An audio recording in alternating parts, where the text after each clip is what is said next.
भारतीय पहलवान विनेश फोगाट और बजरंग पुनिया ने राजनीति में अपने कदम उतार दिए हैं। हरियाणा में कांग्रेस ने विनेश फोगाट को जींद के जुलाना विधानसभा सीट से प्रत्याशी बनाया है।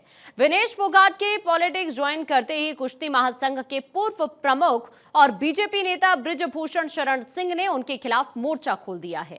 महिला पहलवानों के यौन शोषण मामले में फंसे बृजभूषण सिंह ने इसे कांग्रेस की साजिश करार दिया है।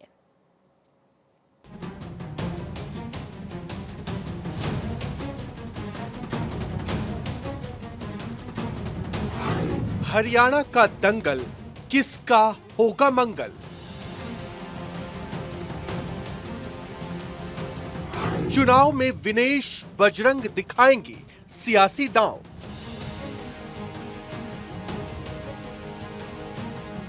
कांग्रेस में रेसलर की शरण, बरस पड़े बृजभूषण।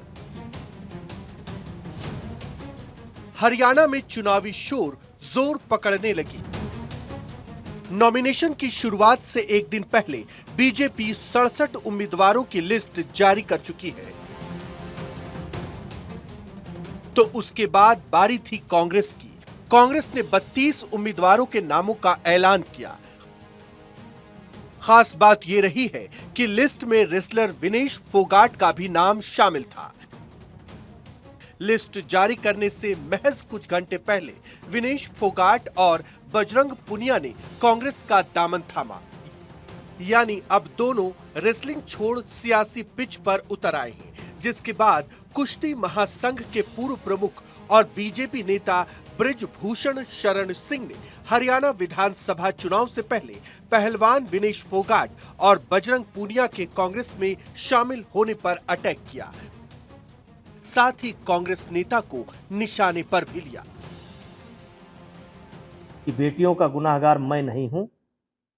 बेटियों के सम्मान का कोई अगर गुनाहगार है तो बजरंग है, दिनेश है, ये आंदोलनकारी है, और जो स्क्रिप्ट लिखा भूपेंद्र हुड्डा ने, ये जिम्मेदार हैं, मैं जिम्मेदार नहीं हूं। देखिए, एक दिन कांग्रेस को पछताना पड़ेगा।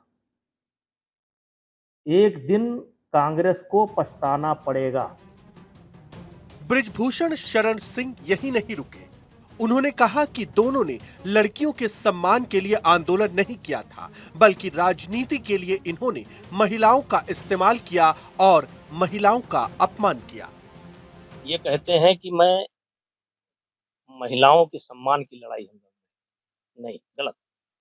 आप केवल महिलाओं का अपमान कर रहे हैं और विशेष करके महिला खिलाड़ियों का अपमान कर रहे हैं। और इस पौने 2 साल के अंदर आपने खेल से जो जुड़ी लड़कियां हैं, चाहे जिस गेम में हो, आपने उनके चरित्र पर सवाल उठाने का काम किया है। शुक्रवार को विनेश फोगाट और बजरंग पुनिया कांग्रेस में शामिल हुए और इसके बाद कांग्रेस ने विनेश फोगाट को चुनावी मैदान में उतार दिया। कांग्रेस ने जुलाना सीट से विनेश फोगाट को अपना प्रत्याशी बनाया है। विनेश की ससुराल है जुलाना। आखिरी बार 2005 में इस सीट पर कांग्रेस को जीत हासिल हुई थी। 2019 में कांग्रेस को जुलाना में महज 12,440 वोट मिले थे।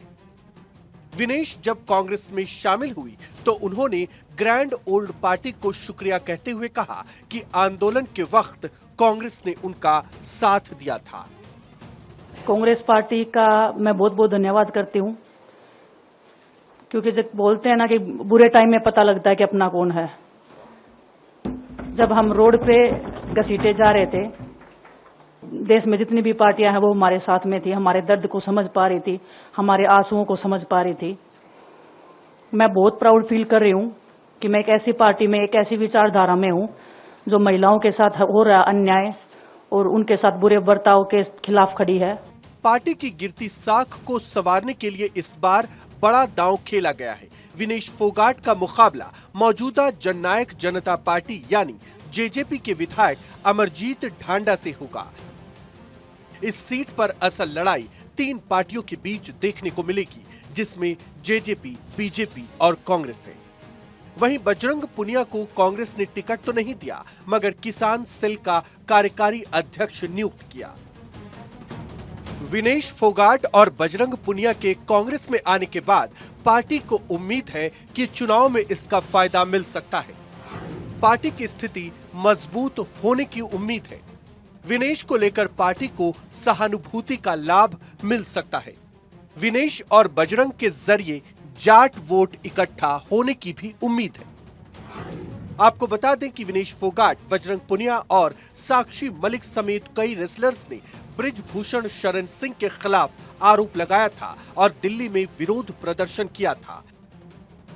कोर्ट के आदेश के बाद बृजभूषण शरण सिंह के खिलाफ तफ्तीश जारी है और इस बीच रेसलर विनेश और बजरंग ने कांग्रेस का दामन थाम लिया, जिसके बाद कुश्ती महासंघ के पूर्व प्रमुख को अटैक करने का मौका मिल गया। जांच और कोर्ट में सुनवाई के बाद पता चलेगा कि किस में कितना दम है, लेकिन एक बात साफ है कि विनेश और बजरंग की सियासत में एंट्री के बाद आंदोलन पर असर जरूर पड़ सकता है। Bureau report, Bharat 24।